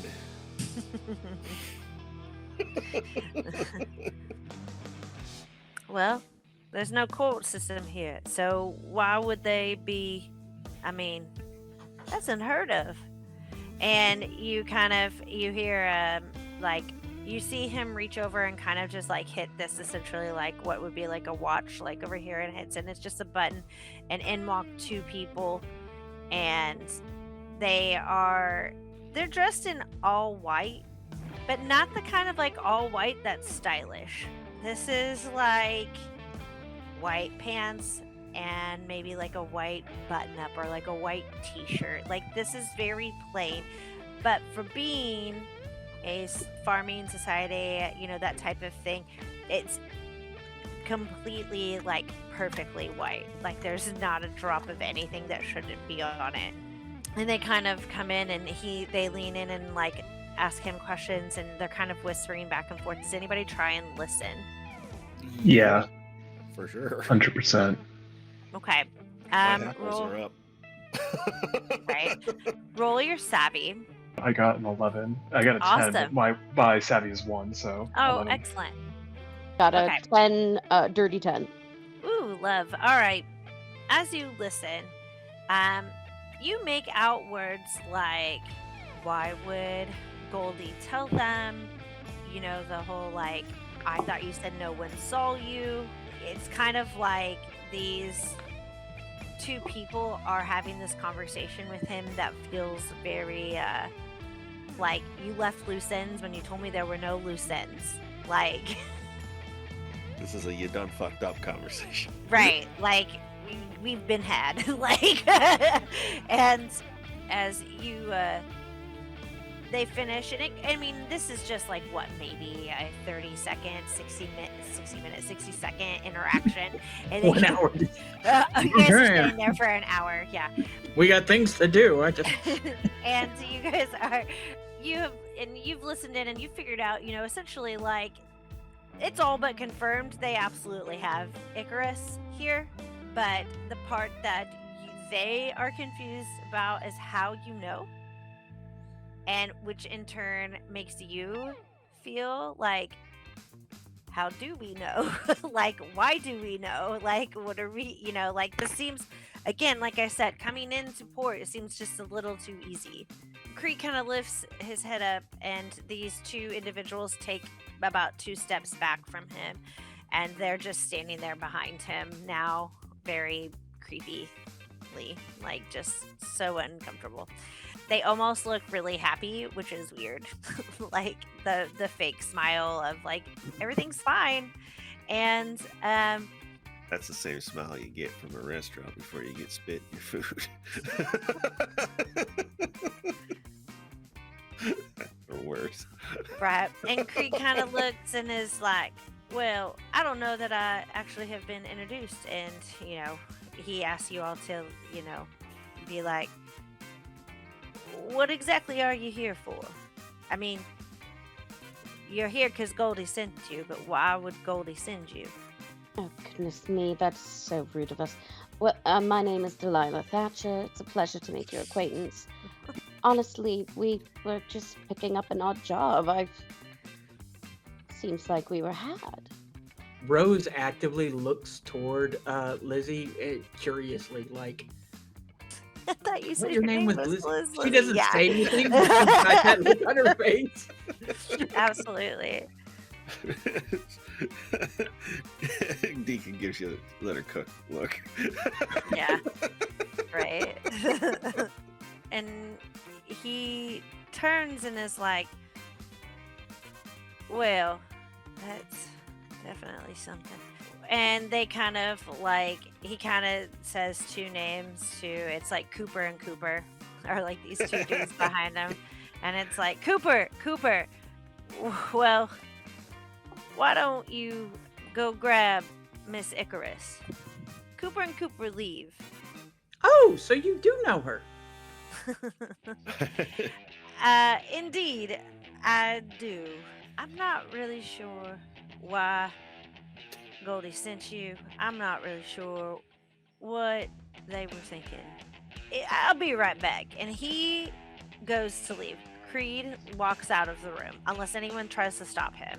And I'm not saying you have to. I'm just saying you have an opportunity here if there was something that you wanted to say or do. I think at least Lizzie's trying to play it as, I'm just a dumb little girl. Oh no, Yeah. what have I Oh, done? no. Perfect. He leaves. You kind of get a ping, Lizzie, and it's from Timon. And Timon is like, so I did a quick scan, my lady, and incoming, it's not a bomb. It's not a missile. Maybe lead with well, that. Nice. I recognize the code. I can't recall the code. I shall work on this. Be right back, miss. That's the end of that. And as Creed's door shuts, in walks about 4 people plus Cooper and Cooper. And in the center is this like tiny, short little woman that is essentially handcuffed, shackles on her feet.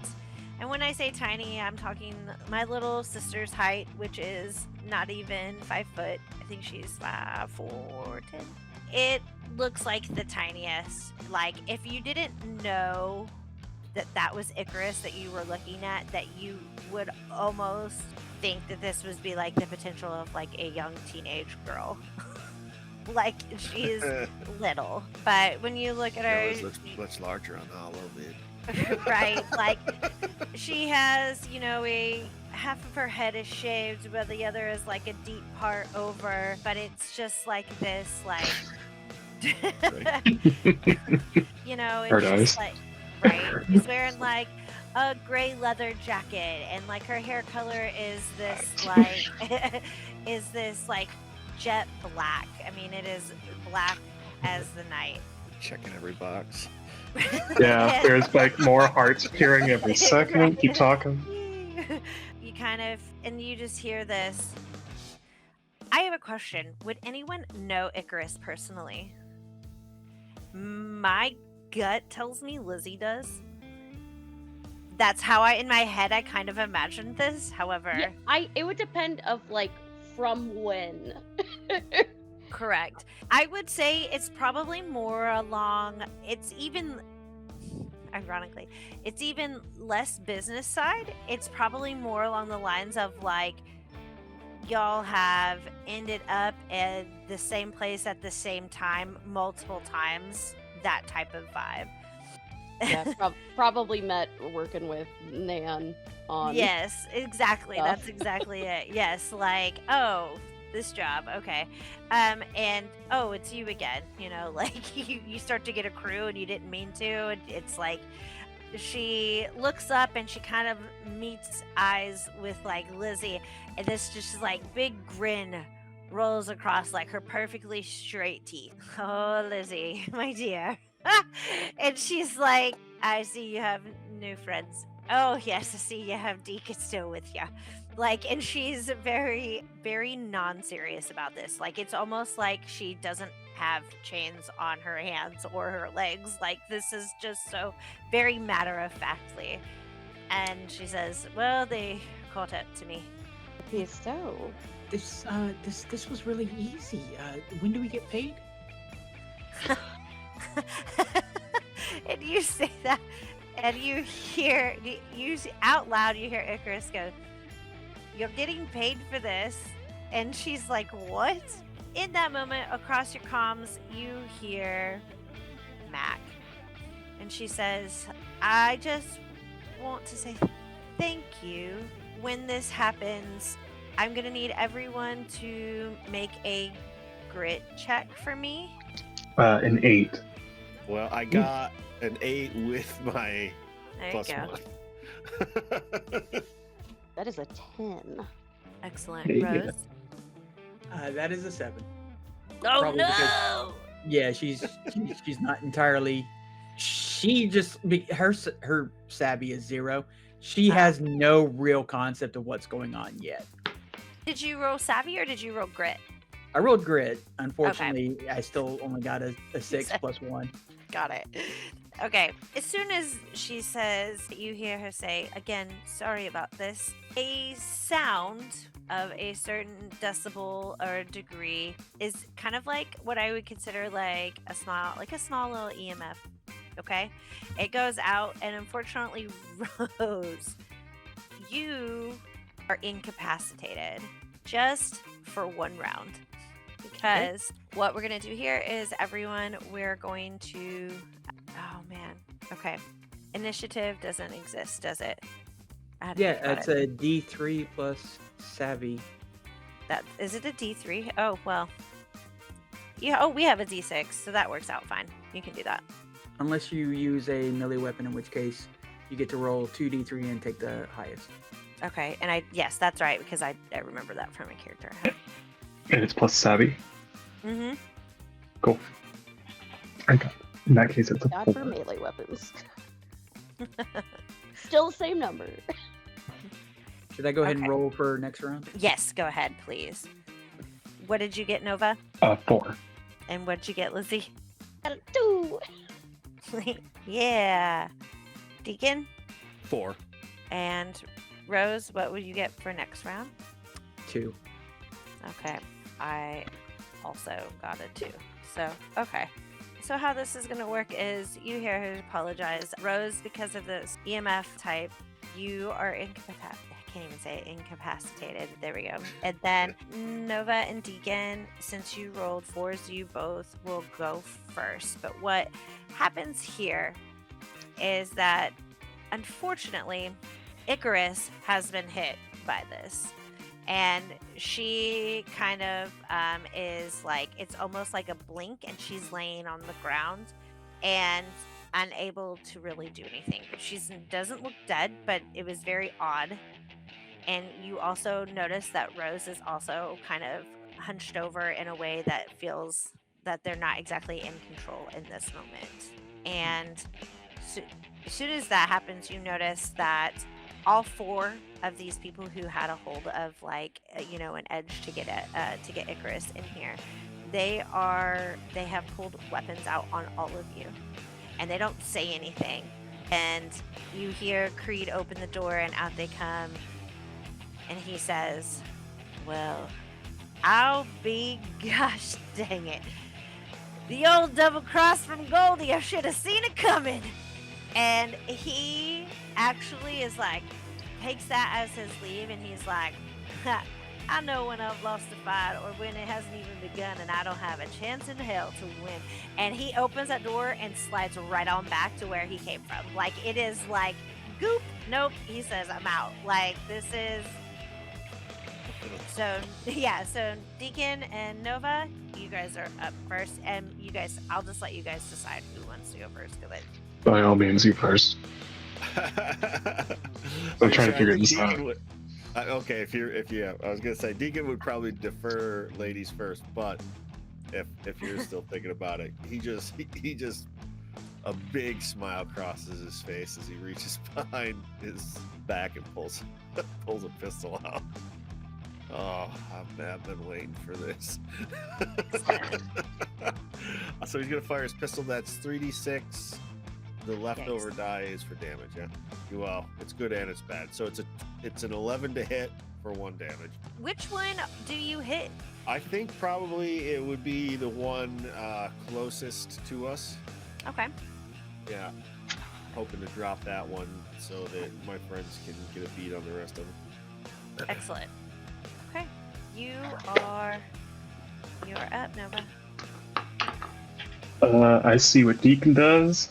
I'm like, well, you know what they say: shoot to thrill, ready to kill. Take my SMG out that I somehow hid. I don't know how I did that, and just go to town. My question is, because I've never done this, what I'm rolling, which stat, or what am I rolling specifically? You will roll for guns. It's savvy, right? Yes. So Yeah. you would, So you'll roll 2d6 and then add your savvy.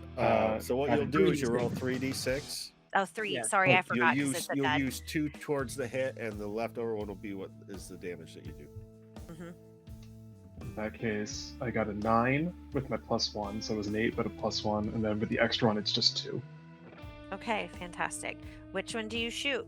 The one closest to Icarus, or at least one of them close to Icarus. Okay. While also trying to not hit Icarus. Right. No, Icarus is down on the ground. These guys are Yeah. standing up, so you're good on that. All right, Lizzie and Rose. So I think Lizzie kind of seeing, okay, the asset is on the ground, our new crew member is on the ground, and I guess question, would I know how androids work enough to know if a stim would work, Rose? You don't know I'm an android. Oh, She true, hasn't I don't. So I think Yeah, you're. Oh she yeah. hasn't revealed Okay, she's just gonna go right up to Rose, take a stim from her bandolier that is like an adrenaline, and just jab and She said, Try "Live!" Don't use all those up. I'm gonna need one of them after. Okay, Rose, does that work on you? I believe it does. Looking at it, we have very similar body types, and like we have to eat. We have to, Mhm. most of the outliers are like role playing things. Like where if she were to check my temperature, she would be freaked about the fact that I was rocking a 40 Celsius. So, but for the most part, Perfect. I think it does work. I mean, otherwise food wouldn't Yeah. work. Yeah. Okay, great. So with Lizzie doing this, I'm actually going to allow you to kind of like have your very own Uma Thurman moment, and you come to, and you can take one action because you are currently what I would consider at least sitting on the ground, laying on the ground, slumped over on the ground. So you can either stand up or you can fire a weapon. Well, the first thing that happens with her Yes. is the eyes that meet you, Lizzie, after you do that are not the green eyes that you saw before. They are red and sparking as though it was like some sort of short-circuiting mechanical of some sort, and they are glowing straight up. And she just kind of gets this very different expression on her face, sort of slowly turns to where the stem was, and then looks at you again and goes, friend, friend, friend, foes. And then as far as doing damage or attacking, she is going to basically lift the chair that she was sitting on and fling it at these guys using her brutality basically through this chair as like a, as that Perfect. sort of thing. Go ahead and roll. Okay. So 10, so she does hit. Mm-hmm. The damage die is a 6. She is also deadly, So if they're a mob, then one of them she does an extra 1/2, and if they are a goon, then they're dead just immediately, even Okay. if she does 1 damage. Okay, so what I'm going to do is I Mhm. would like you to roll a d6 and tell me what you get. Okay. A 1. Okay. All right. You not only for this new version of Rose, what are they called? Thorn. Oh, good. Thorn has emerged in front of their or her new companions, and you throw this chair, and it is like, I mean, if there was like chair foo, like there would be gun foo, like you did it. It like ping pongs off of like all 4 of them, just kind of like perfectly, and they all drop. Kind of like that Waffle House waitress. Right? Like somehow you did it. It was just ping ponging off of one another. Chris lays there, and these one is the this last one that was hit with the chair. I mean, is essentially just like exploded. But Icarus lay there on the ground. Deacon will scoop her up. She's just little. She is just little. And you are able to do that. But now what? How far is it back to the ship? It's not that far. I would say like you're into the port quite a bit, but I mean you're not like inner city or like miles and miles away from like the port. So I imagine this is a walking city or has at least decent public transit, judging by the general vibe so far. yeah. Before we leave this area, like, I guess, are there still guys trying to kill us in here? No, there was only those 4. Okay. Because Creed was like, I'm out. This is not my fight. Like, He's a fortunate soul. yeah, indeed. Then Lizzie is going to take her trench coat off and her hat and Mhm. smack it on Icarus, Weekend at Bernie's style. Yeah. Yeah. Deacon will take her Yes. off. Perfect. Yes, this is fantastic. Yeah, absolutely. Thorn, as they are doing this, what happens with you? Thorn will stay out until she is absolutely sure that Rose is safe. She sort of notes that these people that she's recognized as friends are trying to pick up and take this woman. She doesn't know if they want to kidnap her, kill her, eat her later, what. She has no idea. She does go over to the guy who went splat and pull something from him. Whatever it is, it can be whatever it is that you say. Okay. And then she pockets it. So funny. Okay, that's perfectly fine. Amongst the bodily debris and such, you had this uncanny ability to actually find like an emblem pin almost. Mm-hmm. It's disgusting and gross right now, but you pocket it just the same. Oh, she cleans it with her tongue. Oh, okay. Perfect. You clean that. As you look at it, it has the initials BAD. And everybody would genuinely know, especially you, what this is. This is the Biotech Armament Division, also known as Bad Company. And they are an interstellar megacorp, and they are known for their android technology. They are known for their AIs that they've created to run these androids at times, but they are heavily, it's like all but true, but it's like those people that it's like those terrible salesmen that you just can't prove that they are selling lemons left and right. Like it's like these. However, they don't sell lemons. They are known to manipulate biology and AI. They also are a weapons contractor.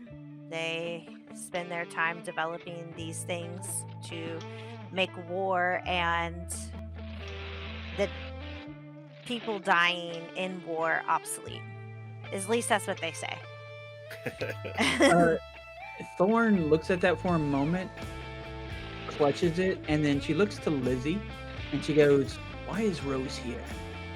Wait." And she sort of processed, like it looks like she's processing. She closes her eyes and opens it. Who's Gold?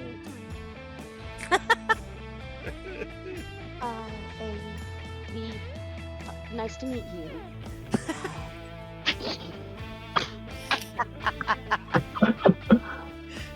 Goldie was our boss. Rose is here because she needed a safe place, and she is a part of the crew now, and we're protected. You actually see, and it's odd, given how tense her muscles had been, and how, because she's one of those, it's situations where somebody's personality is so different that she had looked like an entirely different person, and you see her relax slightly at the idea that Rose is safe. I guess we'll have to kill Rosie then. All right, let's go. This is great. Deacon will just give Lizzie a look like, But I feel like there's the general of like Deacon almost saying that, and she just smacks Deacon like right? Like mind your manners. And I'm just thinking, like, there's definitely a song to be written about this. Yes. Yes. well, let's get back to the ship ASAP. yes. We've broken at least 2 of their commandments. Their commandments. It should just 7.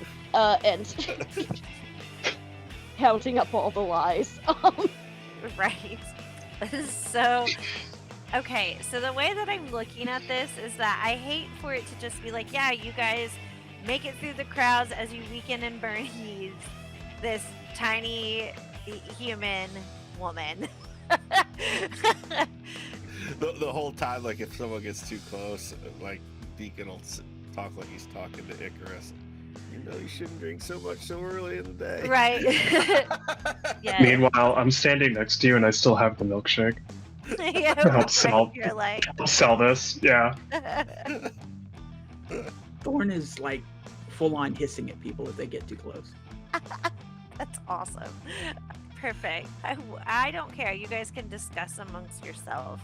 But I would like someone to just roll me 1d6, but I want you to tell me what you get, and then I'll tell you the bonus that you're getting.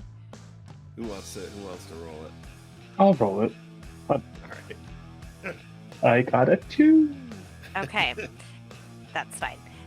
So your bonus was, I was giving you 2 extra because 4 people are working together and I divided that in half. So you get a 4. So the way that I'm looking at this is you manage to get through the crowds without drawing too much attention. As you guys make it through that big exit gate, trying to walk them through like the turnstile like bar, it gets a little dicey and you kind of attract the eyes. And Deacon, you would recognize these people as the people from the bar, or the juice bar, I mean. And they're not saying or hollering out, but they are definitely moving in closer. We got ourselves a tail. Thorn turns around and, do you want me to evaporate them? I think So we'll scary. catch more flies with honey. Let me try a subtle thing and see if this literally slips them up. I spilled the milkshake all over the floor. I spill it everywhere. whoop, whoop, whoop, whoop, like Just anyone walks by, it's the goal of making them slip and slide and making a few people fall, just to Yes. cause a problem. As you go to do it, like you act like you don't just like throw it down on the ground when you threw I it pour out. it gently. Oh, do you? Okay. Well, I mean, if you kind of, I'm up for whatever you come up with. I just figure I Okay. don't smash it on the ground is the only thing. I didn't throw it on the ground. No. I'm thinking like you go to like toss it down, like dump it out, and as you do Yeah. it, you put a little more oomph behind it, and it kind of like gets on the shoes of like somebody else, and they're like, "Oh my gosh, I just paid so much money for these," and like they are so upset, and they're like, everyone's like, oh my gosh, and then it's like in real life, like, does this matter? No, but to these people who are visiting, they just happen to really care about that, and they kind of, it's like, how dare you, I can't believe that you would do that, and they like are screaming at you, and it's kind of drawing a little more attention at first.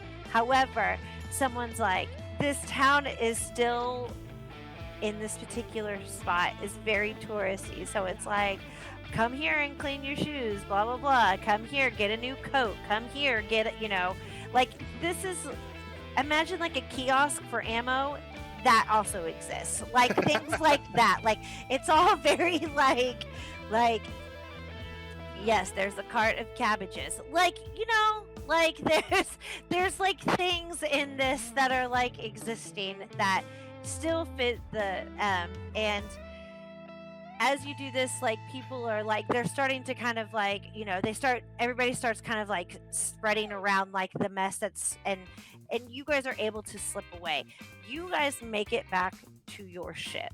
Timon, fire them engines up. We gotta move toot sweet. And you hear Timon kind of come over the intercom. We've got a problem. Oh, why am I not surprised? Another one? Right. It's just like I can't turn it on. It's like the push start doesn't work. What's that mean, Lizzie? We have to find another way. That is all that means. Anyone good at technology or jerry rigging? I immediately make my way to wherever the engine is. I was Excellent. gonna say, my preferred method of repair is smacking it real hard with a hammer. Right, like a wrench at the side of it, like, I probably see Deacon say that, or see him start to like make a motion like that. Like, no, I got it. Don't bang Please up your ship don't. more than you Yeah. need to, please. please don't. Thorn walks over to Icarus while this is going on. Yes, Icarus is starting to finally come to a little bit more, like she is still kind of drifting in and out of like what would be like a dream state type of vibe. She grabs the manacles and tries to snap them with her string. I mean, yeah, I would say you probably could do that without even rolling, honestly. Okay. I don't think that would be difficult for you at all. And then leans into Icarus and says, "They'll never let them chain you." Love it. And she kind of mutters like, never let them chain you. And like, as you say that, she kind of like pops awake a bit and like kind of gives you this inquisitive look. And then Nova, as you've made your way to the engines, Deacon, I don't know, what are you doing? Are you just like in the pilot seat waiting? You're not supposed to be driving. I'm just kidding. Oh, you're on. Probably the co-pilot seat to like try to get as many of the pre-flight shit sorted out before Nova gets back. Somebody get out and push. No. Right? Pop the clutch when you get going. Cold-blooded, you're gonna flood it. Right? So true. Lizzie, what are you doing? I imagine you're like taking Icarus to be looked at, or like to like whatever your little med bay is, or Yes, she's definitely taking, just seeing what's going on with Icarus, and paying attention to Thorn as well. Just kind of like watching like that dual like perspective of like, I'm focusing on this while also focusing on that. yes. And but she'll check over Icarus, make sure that sound was awful, but hopefully there is not any damage done or something that would cause irreparable harm. Totally. Okay. And as you guys kind of split to your respective parts of the ship, you actually hear what would be considered like a combination of like a siren that would be like a bad weather siren almost. You hear over a very loud speaker. It's like when it's raining outside and or you run inside really quickly and you left like the lights on in your car and you like get paged. They're like, hey, the white sedan, you have your headlights on still, or like you're parked in the wrong place. Essentially, you guys hear that, but what you hear is the Warthog, and it says, the occupants of the Warthog, you are under arrest. There's no arrest. You're under civil, what is it? Citizens arrest? That's what we're going to call it today. And like, as like this person says it over the intercom, they almost like say arrest with like a question mark. They're like, this is weird, all right. You can't break laws you don't have. Right. And this goes on for about 5 minutes, and you guys, Timon comes back over to Lizzie over the intercom and says only to Lizzie in her comms, I do not know what is going on, mistress. I cannot figure it out. It's like they took the starter out, or like the fuel cells are great, we have enough fuel. We are well within our capacity to lift off. None of it is making sense. Timon, I know you've done an amazing job. We'll figure it out.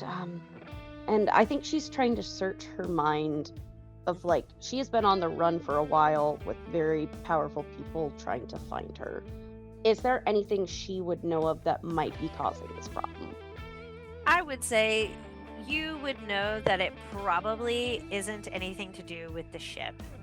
That when Nova gets to the engines, it's probably going to be just fine. This is metaphorically the boot on your car. This keeps happening to Deacon. Over comms, I think she'll just like relay the information. Can it be broken? I don't think so. This is not a literal boot, it's a metaphorical one. So this isn't something that can be broken. She still asks. I mean, yeah, that's how she thinks. Absolutely, right? There's a problem, tear it apart.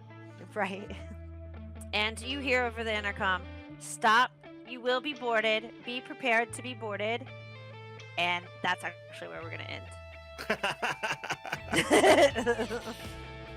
Look, it's either a boot or it's the club. Right? That's Yeah. If you're a 90s person, you know what I'm talking about. I know exactly what the club is. Yes, and fantastic. Thank you so much for joining us for this Orbital Blues game and the story, or I should say the beginning of our first arc in the fabric of the universe. I couldn't have told the story without the incredible players at the table. So everybody can go around, but I am going to go last and just popcorn it. Please give your social media handle if you have one again. Any projects that you are currently working on. And yeah, we'll start with Jason.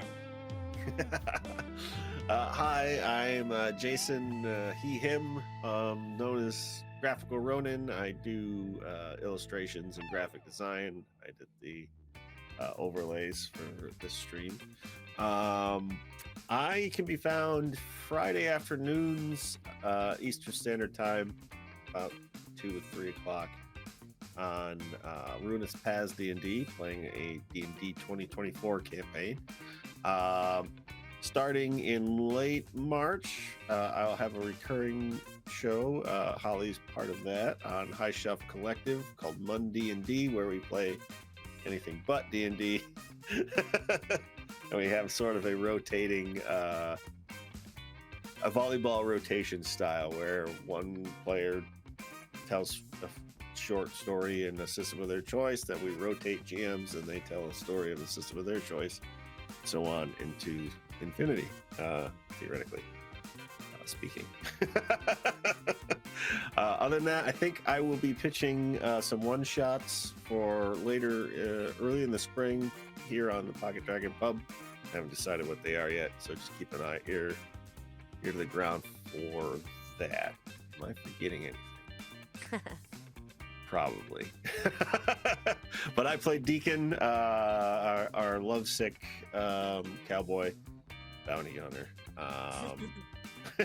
Mary, take it away. Hi, everybody. I'm Mary. My pronouns are she, her. I have been playing Lizzie, the doctor, in tonight's game. As far as where you can find me online at the Nerd on Wheels, everywhere on social media. Coming up for me on Tuesdays, you can find me over on Stat Monkey Presents for a special series of Rotted Tropics, part of their new Rotted Capes second edition or second bite game that is coming to Kickstarter in early April. It is a superhero zombie, very similar to Marvel Zombies as far as genre. A bunch of us are just trying to survive in the Florida Keys and not die to either the deadheads, the zombie superheroes, or the elements, as it were. You can also find me at the end of March over on Otherdoc, where we are gearing up for a second season of Lords of Gossamer and Shadow. If you wanted to basically play godlike beings trying to save different universes, go ahead and check that out. And I will popcorn it over to Nate. Hopefully you can hear me because my headphones died. So that's always fun to have. Hi, my name is Nate. I played Nova, which is just me getting to obsess about my obsession that is rockabilly, psychobilly music, which I have a whole laundry list of stuff that I will get to eventually at some point with that. Ollie knows this. I throw music into every game I jam. I'm taking a social media break at the moment because it's good to recharge. And in terms of projects, I don't have anything to promote because it's been a lot of pitching and not a lot to talk about at the moment. So it's kind of the waiting game. I guess the only project I can say I'm working on is the project that is being an adult and just adulting. As best I can. And that's me. And I'm going to throw it to Bishy. Hello, I am Bishy Bunny. They, them. I have been playing Rose and Thorn, who, surprise, surprise, is an android. And at least the Thorn side is way less innocent than poor Rose. As far as the projects, you can find me on Twitch. You can find me on Blue Sky. You can find me on Twitter, Bishy Bunny. I always use the same name. For some reason or another, no one's ever taken it. Every other week, I run a Cyberpunk Red live play called Cyberpunk Red: A Pound of Flesh and Steel, where everybody plays exotics. They're all like animals and bears and tigers. Oh my! And basically just honestly, check me out on Twitter. Check me out on Blue Sky. I stream a lot. So you will see me up there. And if I'm not streaming, chances are I am dealing with a ridiculously lack of blood just because of chronic illness and so on. I'm an anemic bun. So yeah. And honestly, that's about it. I mean, the best way to find out what I'm doing is to sign up on Twitter or Twitch or Blue Sky. And you'll see a bun. And now popcorn it over to Holly. Yes. And as for me, I've been your GM. And you can find me on all socials at OMG Holly D. Surprisingly, no one has taken that name either.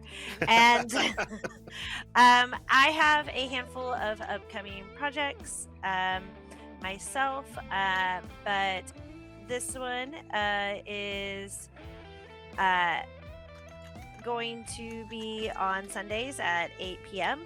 And then I'm also doing the Mun-D&D sometime at the end of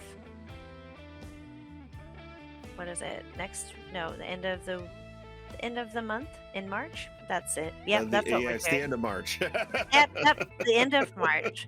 And I think that is it. And yeah, I did forget one for the Pocket Dragon Pub. I'm in the Good Society. yes. And I was gonna say, and I know that Pocket Dragon Pub has tons of projects coming up.